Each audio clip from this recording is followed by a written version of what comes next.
Hello and welcome back to the Finish Line, proudly sponsored by Hollywood Bets, the home of the word mouths are not working today. We're Punters Challenge. We're mid Cheltenham right now, and I'm all over the place after the Tuesday or Wednesday. See, I don't know what day we have. It's Wednesday. Don't even know what day it is. Cheltenham. Too many of these things on St. Patrick's Day. Yes, I've had a few, to say the least. I had none. But yeah, we're on. As we're recording this, the Wednesday of Cheltenham has just finished, and we're happy campers, to say the least. We don't just sit here and talk about Cheltenham for 2 hours. We can't. We're doing this on Sunday. Do it on Sunday. Sunday for talking points. We're having a whole, however long it takes, review of the whole Cheltenham Festival. So talking points will be just Cheltenham talking points for. God only knows how long. There's so much to talk about already. I backed a horse and it lost today, and I was delighted that a horse won. Like, that's how mad Cheltenham is, you know. I didn't have a penny on him myself, but I was cheering him home. This fellow was crying. Yeah, I don't care. Look, everyone can guess who it is. Drew Scrone went to tears, and I was crying. I don't even care. Laugh at me all you want. No, it's real men cry.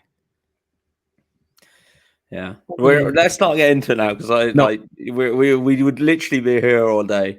But as I said about the Punters Challenge, it's been a huge success for the last 2 days. One of the lads in our group won it today. So who won it again today? Brian Smith. Well done, Brian. He won today's on the Wednesday. So on Thursday and Friday, it's still available for everyone to play. So if you haven't played already and you don't know how to sign up, I'm going to play a video for you now, and you'll find out everything you need to know.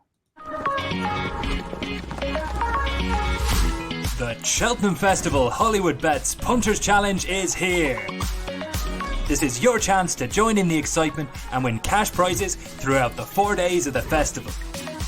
Whether you're a horse racing enthusiast or completely new to the sport, everyone's in with a shout to win a share of €250 on each day. A qualifying bet of €10 is required on each day at the Cheltenham Festival to play for a cash prize.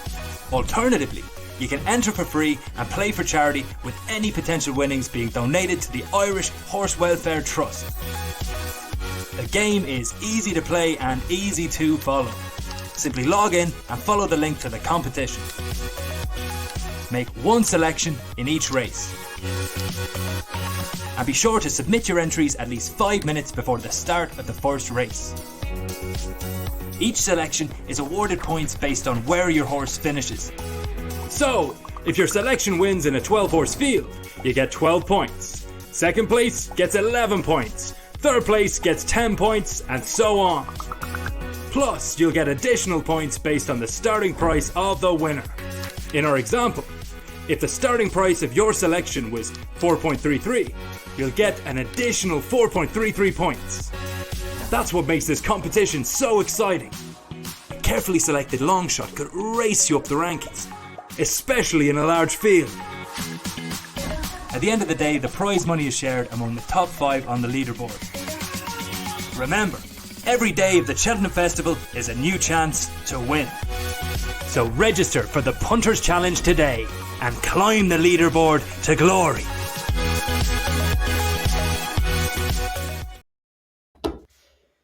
It's a good jingle. Bobbing away here. And Tom was doing suspect things there when this video was on. Guinness selfies and everything were being thrown in. Guinness selfies in the old WhatsApp group. We need a jingle, lads. We do. Anyone want to create a jingle for us? By all means. Because I don't know how. Let's not plug the WhatsApp group today, because it took me hours. No, didn't I tell you? Didn't I tell you it's a nightmare to set up? I'm not adding anybody for the next 2 days because I just wanted to enjoy Cheltenham. But welcome Hollywood to Bets. all. Hollywood Bets need to set us up a jingle. A jingle will be good. We need a nice intro. We need an intro, a proper intro. Finishing line intro, like a WWE star. Like who? Stone Cold Steve Austin. He has his own one. Looks like me. Yeah, it's true. I'm better looking. Let's not get carried away now. But about the Punters Challenge, everything you need to know will be in the description are the links for the Punters Challenge and links for the Hollywood Bets if you want to sign up for a chance to win the cash prize in it. Will all be in the description below. So the UK and Irish different links will be there. So come along and play, lads. It's a good crack, and we're nearly hitting 300 people playing a day. So it's getting big, to say the least. But we're here to talk about the weekend racing, which any weekend racing after the Cheltenham Festival is just going to be so underwhelming. It's not even funny. But look, the show must go on. This is why we're here. So we have 5 races we're going to cover, 2 from Kempton and 3 from Uttoxeter, including Dave's favourite race, one of his favourite races, the Midlands National. I do. I really enjoy it. That was a 4 mile 2. Oh, it's an absolute slog. Absolute slog. Around Uttoxeter, about 88 fences. That's not even an exaggeration. But before that, we'll start at Kempton. And we were going to start at Kempton 1 o'clock, but then we were all... See, technical difficulties. I can't work under these conditions. The 2 boys are drunk. I literally... this mouse freezes when you don't use it, so you have to click it to get it going again. And we're still on the Punters Challenge video. And I came back up. Look what you do. We were going to preview the Kempton 1 o'clock, but we're all looking at the racing today. And apparently there's only 1 entry. So that's one winner for us already this week. But no, we're not going to do that. There's surely something wrong with that. So we are going to skip 1 o'clock and go on to the 2:40. You're looking at me quizzically now. You don't know what's going on. I do. I know exactly who's going to win this. Take me about 3 minutes. Nah, about 3 seconds. Okay, so the silver plate handicap hurdle. It's kind of consolation hurdle over 2x5 handicap for horses that didn't get into Cheltenham. So, Dave, there's no prices up here already unless Tom has them, because I looked on Oddschecker as well and Hollywood Bets, and we don't have any prices for them yet. So, Dave, who is going to win the 2:40 at Kempton? Night edition. David Pipe's horse. So Went through the list. I actually said in one of the videos for Cheltenham, if he managed to get into the Martin Pipe, I think it was, that I fancied him. He ran well against the shunter up there at Kelso. I think he's come back to form. He's in off a nice lightweight. It was a 4-year-old last year, so should be straightening up. Yeah. I think it's fairly obvious, to be honest. what do you think, Tom? Yeah, this could be a quick video, lads. I agree with Dave. It was a very good run last time. Some very good back form. If you take out the 2 runs in the middle, he's a very, very good chance. And yeah, I thought he'd win, to be honest. This is going to be boring because I have the same thing down. Genuinely. As the lad said, he was second last time to the shunter, who's actually running tomorrow, Thursday, in the Cheltenham Festival in the Festival Play Show. He's actually 4-1 favourite to follow up this. Night edition. This time last year, he was finishing second to Aramix in the Boodles at the festival off 133. His runs this season he's done nothing really, but really encouraged him run the last time behind the shunter over 2 miles. He's stepping up to 2.5 now, which looks a good move, the way he finished off his race. We've mentioned a few times, a lot of the juveniles that are in the Triumph and the Boodles, well, it used to be the Fred Winter, they end up being distance horses. They can be 3-mile chasers over time and stuff like that. So I think it's a very, very shrewd move to up him in trip. And he's only had to have 7 career starts in his life, so there could be a lot more to come from step up and trip. Coming back to form, has form on the ground, and I think he'll take a hell of a lot of beating. So the one at I say bigger price, what I presume will be a bigger price, is Did They Leave You Out Too? He was a decent bumper horse, and he was okay over as a novice early. He wasn't anywhere near top class, but he was a listed to grade 3 kind of player. He was last seen running in a National Hunt bumper and an all-weather bumpers race at Kempton. Both were at Kempton. One was on the grass and one was on the poly track. He was a length behind Selfie Stone, and then he was 4.5 lengths fourth in his next run. Look, his jumping is not the greatest thing in the world. Stepping up and trip, I think, will be a big plus for him. That extra step slower. Yeah, he's on 130, which if you go back his back form, it's a decent enough mark. Probably a bit high still, but on the back of them 2 runs, he could have a little confidence back. And look, it's bar accidents. I think Night Edition will be hard to beat, but he could be a player at a bigger price. Yeah, okay, fair enough. Good luck, yeah. Right, we'll move on to the 3:15, and the winner's handicap chase over 2 miles 4. This looks a kind of competitive race. We've Falco Bits, we have Dr. Sanderson, Solomon Gray, Smarty Wild, who's actually running tomorrow, as far as I know, My Way, and a few others. Tom, I know it's a hard race to kind of look at with multiple entries all over the place and 1 or 2 entered for Cheltenham, but who have you landed on? Yeah, look, it's tricky to know what will run. Going down for a few of them, the one I landed on here has got 3 entries. So God knows where he's going to turn up, but I fancied the poor Nichols horse My Way. Someone's not impressed with that. No, I do. Oh, do you? Yeah. Well, he just reminded me of the Frank Sinatra song, I did it my way. And that kind of reminded me of Goshen on Tuesday. And okay, he couldn't wait till Sunday to get it in, could he? It just all led into thinking, I just got to tip this horse, really. That's the way. That's the horse racing. You pick a horse and you nail your colours to the wall, and that's it. He thought Tiger Roll was dead, and I didn't. So, or it's coming thinking about My Way. It's Monkfish. He just won doing it his way. He did. I'm not jumping. I walked through it. We're getting off the Cheltenham chat. Sorry. We're here all day. Let's go back to Kempton. But yeah, no, I give My Way a good shout in this. I thought it was impressive last day, and I think better ground is pretty key to him. His two wins this year have been on good ground, and his 2 worst runs have been on slower ground. So, he should get his ground, and give him a chance. He's a pretty consistent horse. The other one I'll give a shout out to is the Russian Doyen. I gave him an outsider shout the last day against Umbergado, and he unseated very early, I think at the 4th. I'd give him another chance again. I definitely think there's races to be won with that lad. So you're on My Way as well? Yeah, My Way as well, for the same 2 reasons as Tom. He's won around the course. He seems better on better ground. And just Paul Nichols' horses all year will pick up decent races week to week on the Saturday racing. And they don't seem to run. It's not that they run bad at Cheltenham. Like, it won't surprise me if he doesn't have a winner all week and then wins a couple Saturday. I think they're handicapped out of it. They seem to run well all the time, and they get to Cheltenham and they might be placed or like 4th, 5th, 6th, second, few seconds here. He'll struggle to get a winner because all the other horses might be primed for that particular week, where Nichols seems to have him fit all year long and does well week to week, and then ends up winning the trainer's title. So it wouldn't surprise me at all if he had a good day Saturday and no winners all week. So. Yeah, I actually landed on Falco Blitz. I know he's carrying 12 stone 1. I presume if he runs here, they're going to take weight off him.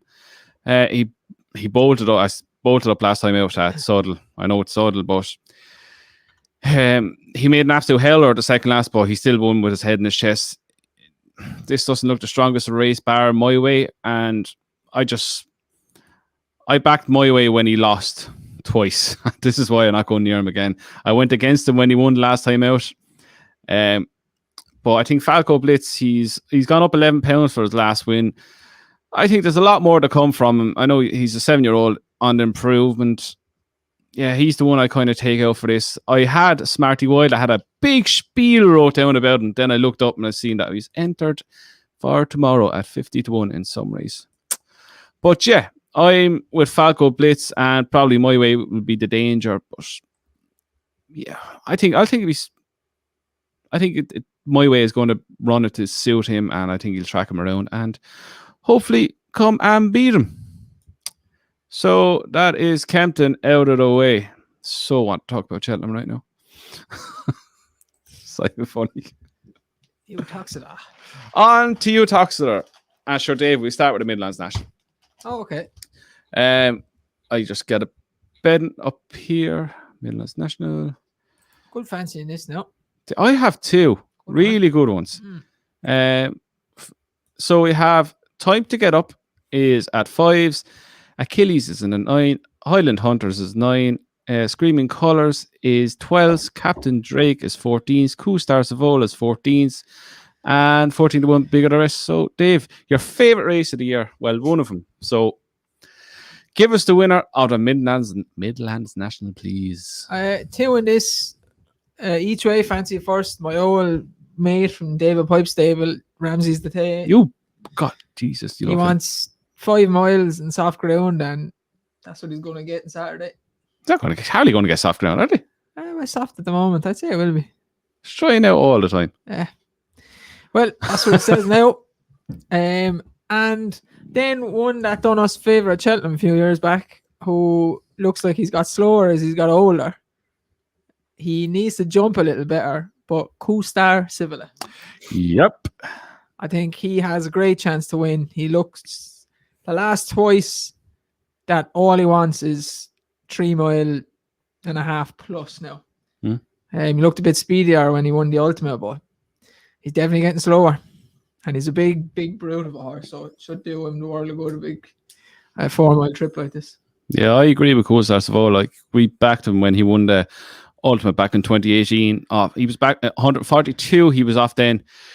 He hasn't really done much since, bar his last run where he was a good second behind Deja Abba, who's running the Kim Muir tomorrow on Thursday. He's one of the leading fancies for that race.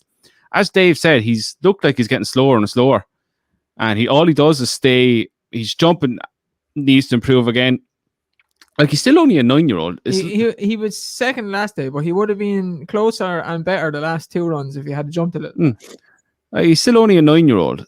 Like, he seems like he's around for ages. I was looking at him and seeing he's surely about 11 now. He would have been a probably 4-year-old hurdler, so he does seem to be around a long time. I think the step up over 4 miles is right up his alley, what he needs these days. And I think the slower to go, I think he get away with 2 or 3 mistakes going around here, but they're not going to go a ridiculous gallop. And what is he, 12 to 1? I think that's a great price for him. So he'd be a strong each way play now in this for me. And one at a kind of bigger price, I'll actually get it here, is what I'm looking. It's Samuel Jackson. He's not a bigger price. 14 to 1. He won the Devon National last time out, over 3 miles 6. By a neck, headed 4 out, looked like he was beat and came back rallying up to the line and was going away to finish, even though he was only beating a neck. I think there's a lot more to come from him. He's only up £5 for the win. He's in great form, and he's a kind of horse that backs up a good run. Last time he won, he stepped up to a stronger race than this, and he was fourth in it, and then he won the next time out. So he can string good runs together. So he's not out of the equation at all. But I think Coostar Civila is the one I'll be siding with maybe Samuel Jackson to fill one of the places. Who are you going with, Tom? I'm taking 2 as well. Not like the Coral Cup today where I took 5. Eventually got the winner. It took me 5 goes to get it.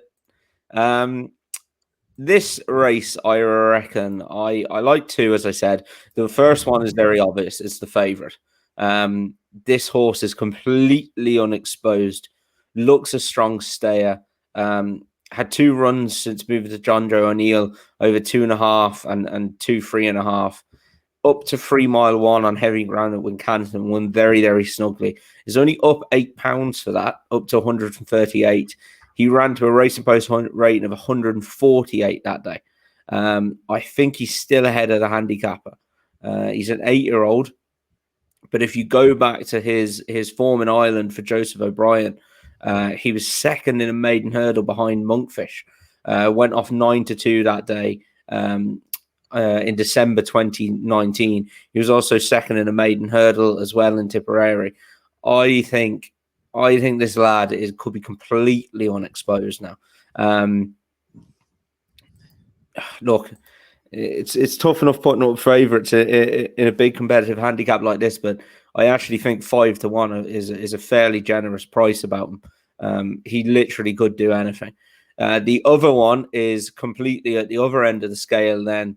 And it's Captain Drake for Harry Fry. Harry Fry's team seems to be in a good bit of form at the minute. He's had a couple of winners recently. This lad was second in this last year off only a £2 lower mark fourth then in the Welsh National off the same mark as he runs off on Saturday. Brian Carver has already jocked up on him. Again, you just kind of know he's going to run his race. He's shown form at the track. Obviously, he's won here in the past as well, and he's one for me that I feel is very overpriced at 14-1. I'd have him at pretty much single digits on the day, to be honest. So. Who's your strongest fancy then? Out of the two of them, yeah, probably price wise at the minute, Captain Drake. Just because I do think he's a bit overpriced. I think he should be about probably a 9-1, 8-9-1 shot kind of job. Look, time to get up. You just like John Joe's won this race before. He knows what it takes to win it. John Joe O'Neill Jr. has jocked up on him. Like he could go off. Because he could go off 3-1. Like the synchronized win this 1 year. I was a different.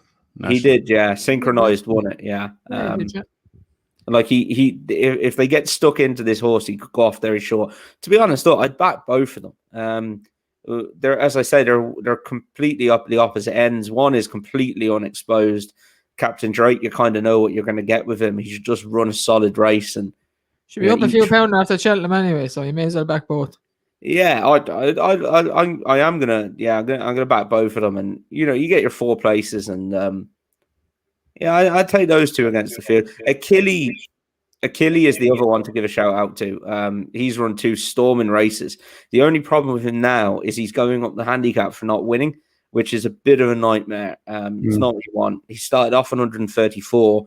He was second in the last day at Haydock of 138. And they've put him up another £4 now to 142. So he's gone up £8 without winning the race, which is really frustrating. And he's run 2 absolute stormers. But it's a kick in the arse, to say the least. Yeah, it's just frustrating when you've got horses like that, and they're going up the handicap, and you don't mind them going up the handicap too much if they've won, So, but yeah, no, I'll take. I'll take Captain Drake and time to get up against the field. Cool Star, Savola, and Samuel Jackson. Cool Star, Savola, and Ramses the Teye. We'll jump back a race and we go to the 225. And the betting for this is Shanty Alley is a 7s, St. Bart's is 15-2, Ballymore is 8s, Check It Out is 8s, Eclair Surf is 8s, Falco Blitz is 8s. And 8-1 bigger. The rest is a load of them. 8. Tom, you take it away this time. This looks a decent little race for a Saturday at Uttoxeter. Yeah, this is a good race, and this is another place that Night Edition is entered for. So I've cheated a little bit. I've gotten down for both. If he goes here, back him. If he goes to Kempton, back him. In this race, Night Edition. No, he's entering the. We're going back a race. We're on to 225. 225, Tom. Sorry, I'm on the 3 o'clock. Yeah, you went back a race, so I went back a race. You didn't say go back 2 races. You say go back 1 race. He's right. No, fair sorry, enough. Tom, my bad. He's kind of anyway. Right. We give him that one. Anyway, that's bad production on my part. Race, this gets worse, Andrew. This is a minefield. I've no idea what's going to win this race. Me and Andrew have the winner. Do you have the same one I wrote down? Yep. It's full of unexposed types as well, and yeah, look, I'm to be honest, and if you've got the same one wrote down, both of you kick on. I'm out on that. Go for it. St. Bart's is the most likely winner. Correct. Richard Johnson's jocked up already, so I'd say they mean business. The only thing about this horse, you can't be firing him into fences because he sometimes takes an extra step and tries to fiddle his way over. But he's way, way, way unexposed. I like the way you put the emphasis on firing. Yeah, don't do that to this horse. I think I might have £15 in hand. Ooh. Look, he is good. His chase debut was decent at Exeter when he was second behind all the gin joints. Should have won that day. He got a in and out right. He went stupid right in against the rail, back out. This is just on the home straight. But look, I actually texted Andrew after it and said, what the hell was that? It just, what have I just witnessed? But look, he went to Newbury the next day and beat Versatility quite easy. When he went off 6-4 favourite, he looked as green as grass still. Jumping was a lot better. I think at 7-1, I was expecting him to be at least 4s. But you know him now when you see him, Tom. He's given a bit of softly approach last year over hurdles as well. Yeah, no, I've looked at him. He was on one of I got it down to about 5 or 6, and he was one of them. So yeah, I wouldn't, to anyone watching, I wouldn't knock St. Bart's at all. Yeah, it's the whole, as Tom said, there's a lot of unexposed horses to this. Well, he's the one that caught my eye, even from the Exeter run. I was, after Dave texted me, I said, this fella's going to win next time out and not a hassle. One with like a horse that was really green and is going to come on for the run again. So if he comes on again and the jumping's improved, I just think he'd be very, very hard to beat. He's built like a big, good chaser, and I just think the fences and the way the track is, Uttoxeter, I think, won't bother him at all. So St. Bart's is one of my good bets for the weekend. So I will be having a dabble on him. Now, we'll go forward a race instead of back a race, and over to the side for a race. We just go over to the 3 o'clock. Uttoxeter this time. Tom, you started off. Night Edition is entered in this as well as Kempton. So take it away. Yeah, and this is pretty much just what I was saying there before, is keep it simple, really. If Night Edition runs here, back him. If he runs at Kempton, back him. This is a race with a lot of horses coming back off the back of victories. If you look at the next, 6 in the betting behind him, they all won last time out, and a good few of them, 4 of them won their 2 starts previously. So again, look, another race of completely unexposed sorts. Wild about Oscar obviously looks very interesting, but he's got a lot of weight. But yeah, look, if Night Edition ran here, I'd back him, and if he ran at Kempton, I'd back him. Go for Dave. Wild about Oscar would be the classiest one in it. I'd give him a chance, but go down the list there, and we might be able to get a price. What? Jesus. Yeah, 50-1 there. Jesus. One that is left Paul Nicholls' stable, but I watched him the last day and he looked like he might actually have a race in him if he stops acting the maggot. Dan McGrew. He is a maggot. He won a couple of races for Paul Nicholls. Looked like he might be an actual okay horse. Fell apart then, but he's tumbling down the weights, and he ran okay the last day. But again, didn't look like he wanted to put it all in, but I think he has a chance at a massive price. That is a massive price. Can I throw in another one just in case Night Edition doesn't run? Throw away. Kid Commando, Anthony Honeybell's horse. Really impressive when they listed handicap hurdle at Ascot in October on his seasonal reappearance. Good horse set. Yeah, a little bit disappointing then twice after. They gave him a wind up, and he had a 63-day break before they brought him back at Ascot. He sprawled on landing, as they said. He was only probably 4 lengths down at that time, and he was staying on well enough. So I'd give him a chance. This is second time now after a wind up, and I'd give him a squeak as well. I think we both put him up that day he won at Ascot, Tom, and he looked like a right horse to follow after he won that. Yeah. So if he came back to that form, he'd have a right chance. Yeah. He didn't really go on from it, but there's definitely an engine in there, and he showed signs of it coming back last day. So yeah, he's 14-1. I see. So that's a fair price. That it is. I echo the same things about Night Edition. Wherever he runs, I'll be backing him. But look, he's a 6-year-old, and he's going to need to come on again. It's Mount Windsor. He's at the win his last 4 in a row, and he won after a break there 2 weeks ago. He's gone from 127 up to 140 for that run. That's a huge jump in the weights, and he's going to need to come on a good bit for this again. But he's 8-1. He's in the form of his life, and he absolutely annihilated the field the last time. It was visually very, very impressive. I backed him the time he won at Lingfield, and his jumping was woeful, and he still won by about 6-7 lengths. The jumping the last day, it was impeccable. If he comes on again from this, I know he's 8-1. From what I've seen here now, he's 8-1. He could be very hard to keep out of it in the kind of form he's in, but I think if Night Edition turns up here, he'll be hard to beat. If not, I think Mount Windsor could take a bit of whacking in this. I like the way he won the last time. I like the way he's improving, and his hurdling's improving at the same time. So it seems to all come together. He's trained by Chris Gordon, who's a good trainer for the string he has, and I think at 8-9-1 he could be. He's a horse to keep an eye on if Night Edition doesn't run here.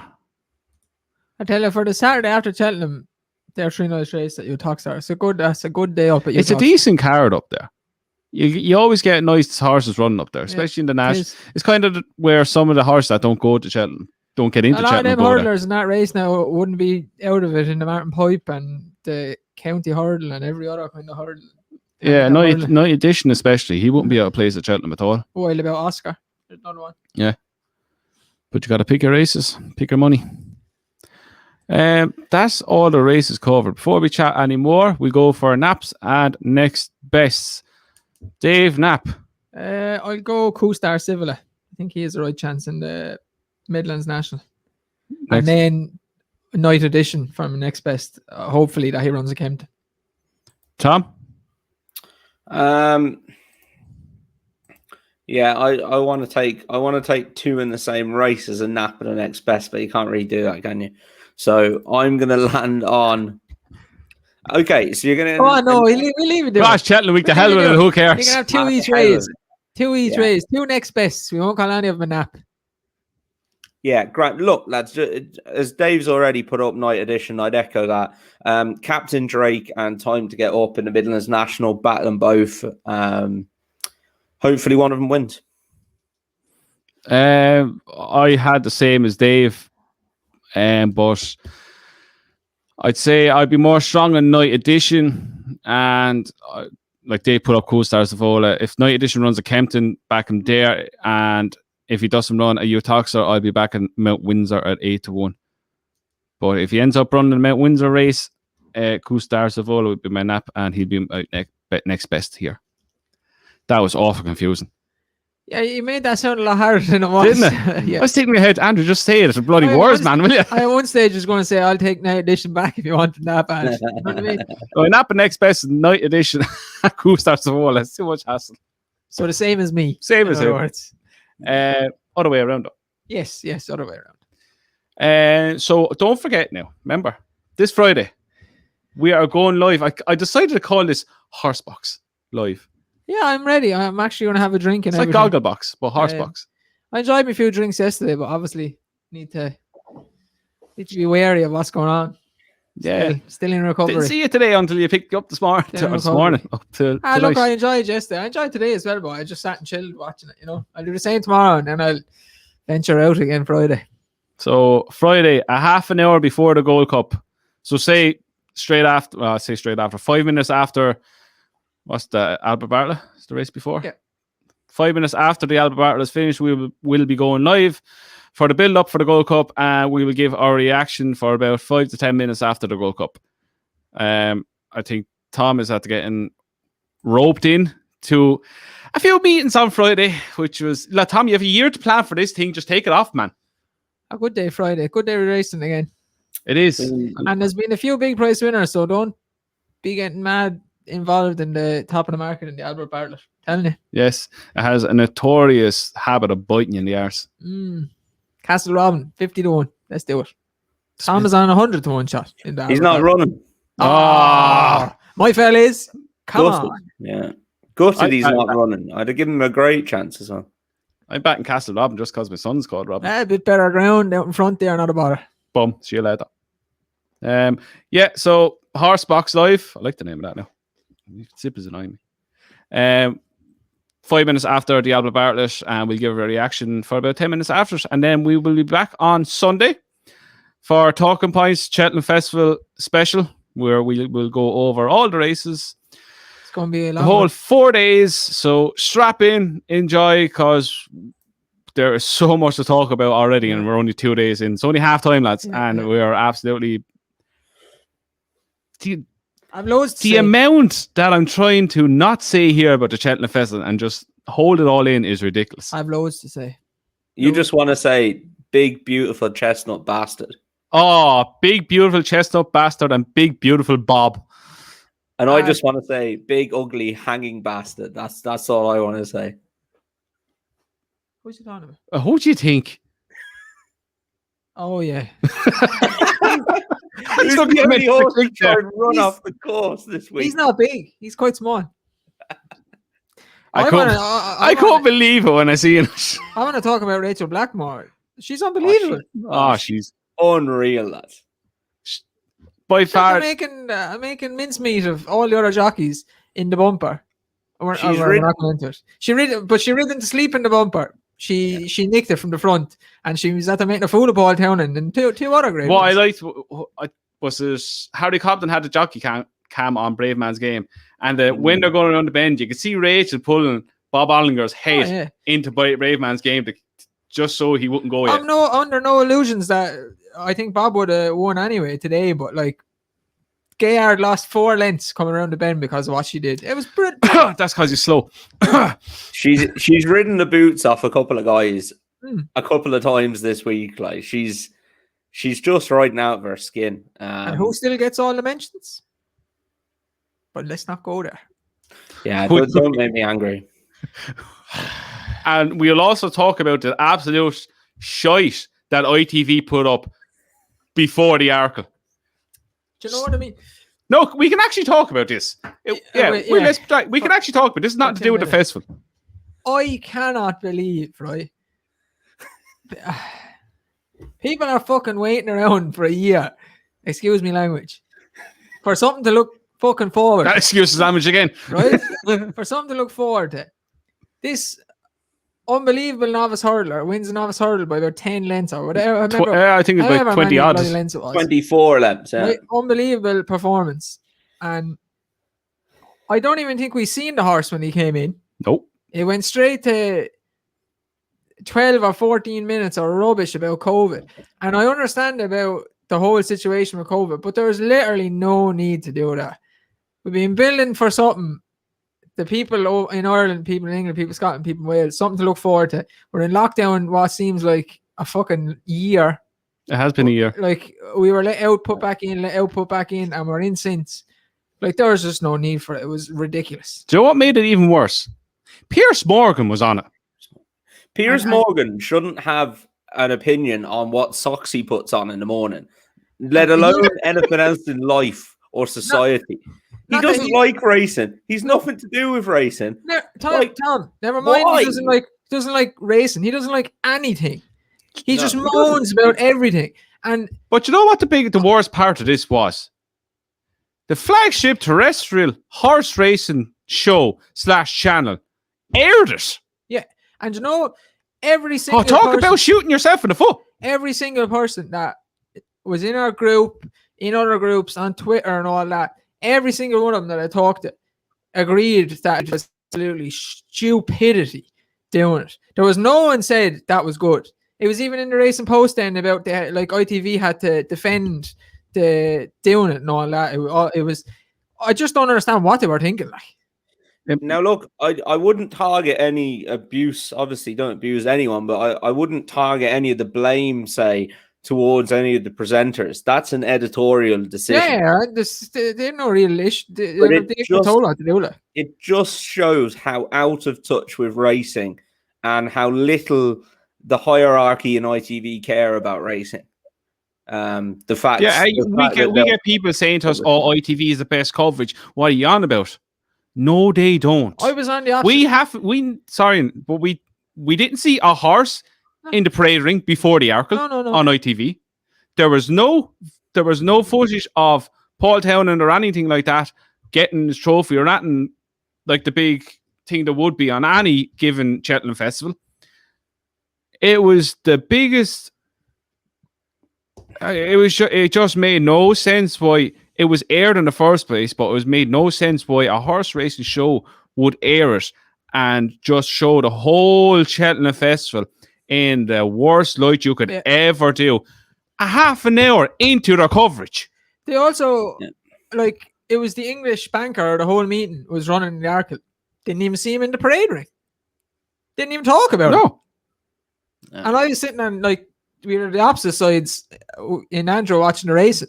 And after about a minute, I just looked at Andrew. I was like, what is going on?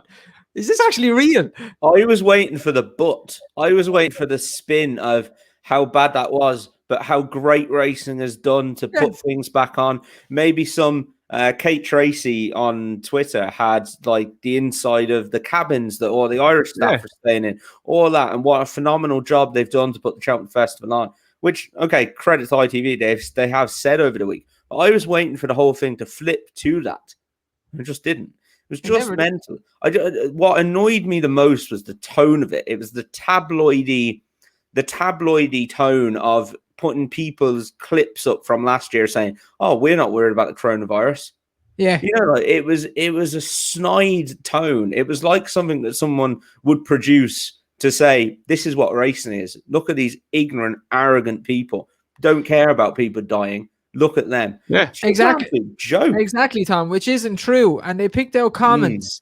They picked out comments that people were saying and like having a laugh and a joke about it. Loads of people had a laugh and a joke about it when they didn't realize how much serious it was. Yeah. Like there was, I remember Rudy Gobert in the NBA was touching his mics and everything when he was having an interview amongst people. He ended up getting it and passing it on to people, and he got fined because of what he did.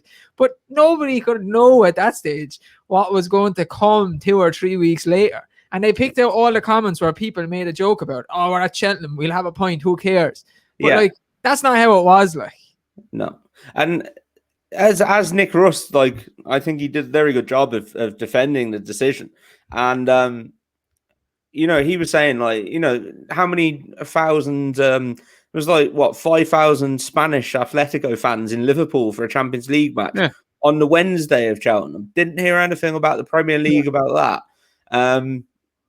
And it just stunk. I think Piers Morgan then coming out with shite like, "Oh, they shouldn't have taken the government advice. They're a big enough organisation. They should have just pulled the plug themselves."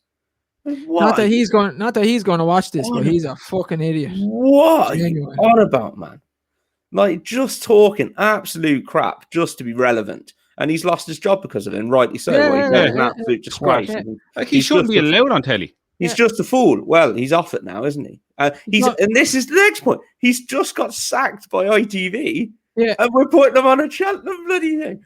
It's just whoever thought that was a good idea really needs to take a look at their job within the sport of horse racing, because I honestly don't understand the editorial decisions that went along with that, because for the entire year it's been building towards Cheltenham. It does every year, but people hadn't had a lot to look forward to. This week was falling on Paddy's Day when we're still inside.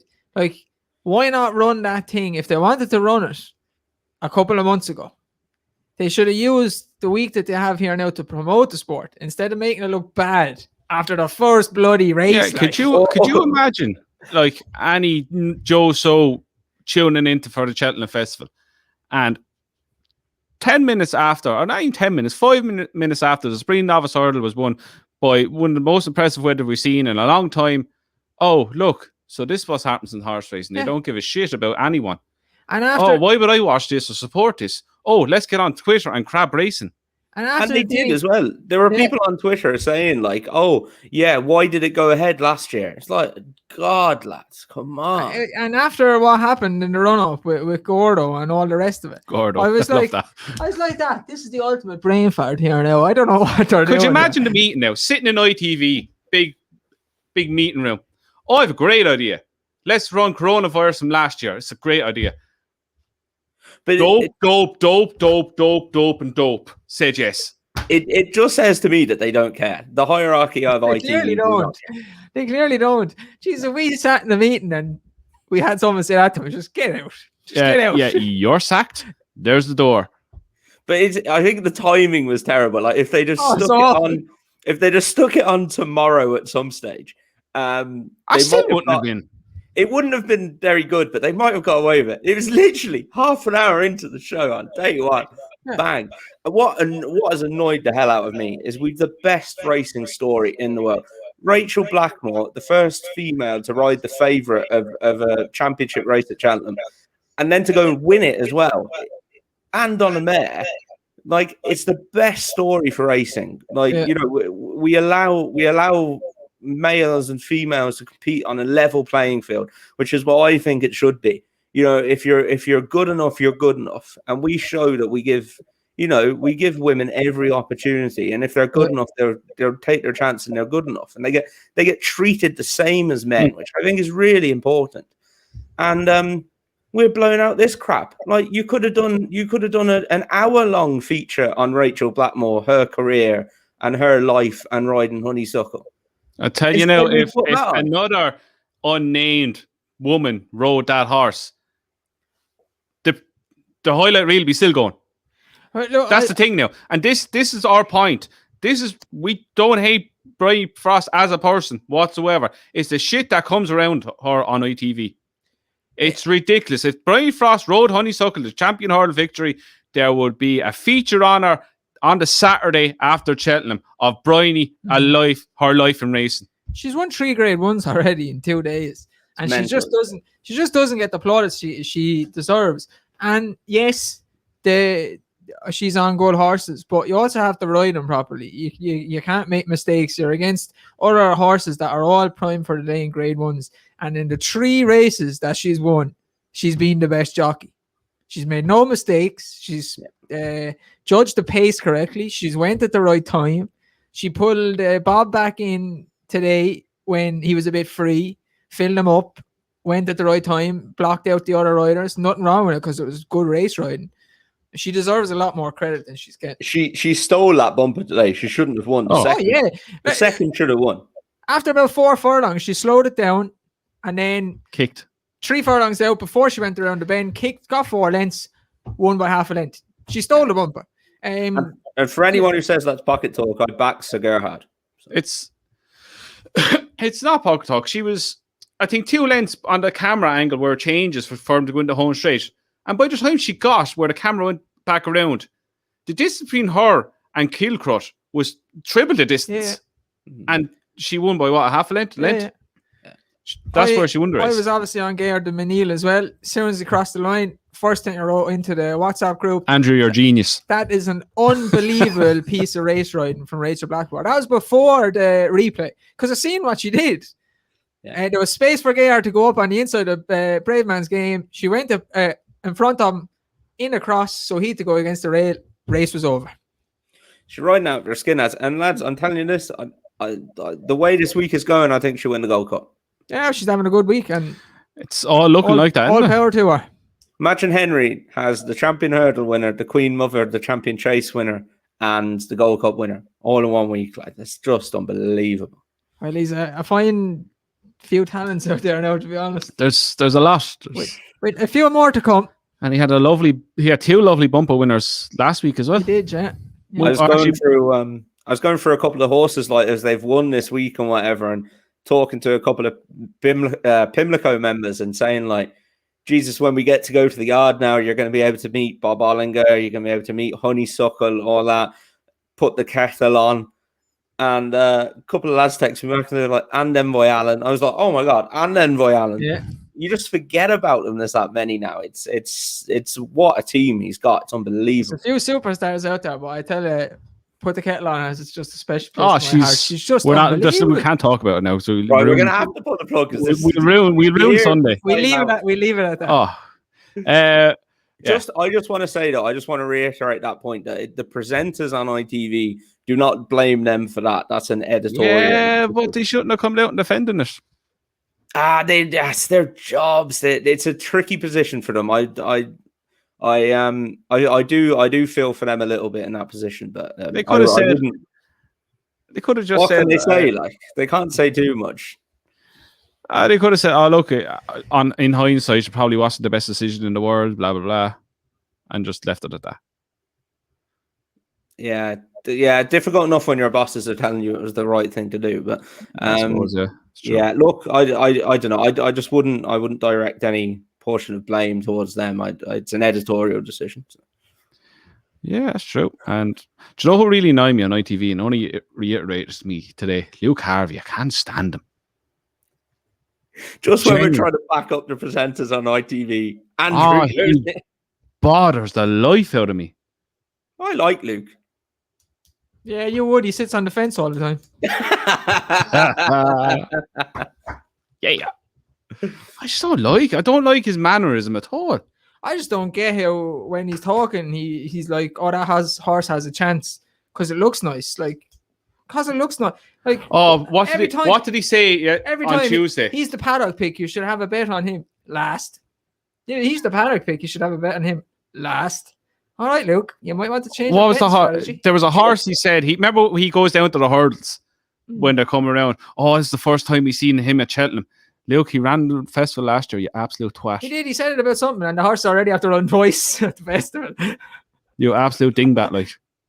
He said this is the first time I seen him up close. Like, you're at the festival every year, and he runs there. He said, "Jesus, honeysuckle is small, and like, look at the size of her. She's not small." It's been a good week. Funny at times. Oh, funny week. Do you know how bad he is? He makes Matt Chapman look good. Oh God. I watched the Morning this morning, and he made Matt Chapman look good.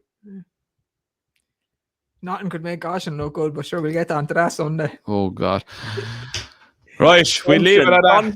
Gonshin is back, Dave. Gonshin is back. Here, Tom, we did say it. He'd either win by a mile or do something absolutely bonkers. He's a mad bastard. Right. Lunacy. Anyway, we are Friday. Myself and Dave. Will you be? Are you in a meeting? Friday? No, I'm gone. We'll be there. Yeah, we'll be there.